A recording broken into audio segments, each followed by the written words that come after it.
காலையில் 9 மணி எப்படி இருக்குன்னு பாருங்கள். பயங்கர வெயில்.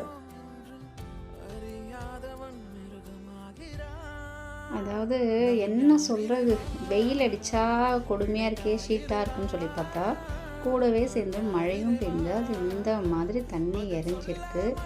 ஒரே மன உளைச்சலாகிடுச்சு. தேவையில்லாமல் இந்த வேலையை பண்ணிட்டோமோ, இதில் இறங்கிட்டோமோ அப்படின்ட்டு.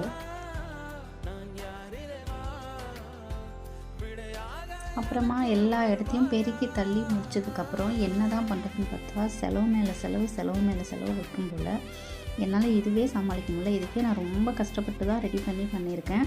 10 நிமிஷம் உட்காந்தா என் மூஞ்சியை பார்த்தீங்களா, அவ்வளோ வேர்வை. இத்தனைக்கும் ஜன்னலும் போட்டேன். அந்த ஜன்னல் போட்டு முடித்தாலும் இப்படி இருக்குது. அங்கே எல்லா வேலையும் முடிச்சுட்டு அப்புறமா வீட்டுக்கு வந்தேன். மதிய சாப்பாடு சாப்பிட்டு முடிச்சுட்டு என்ன பண்ணுறது, ஈவினிங் தான் அடுத்த வேலை.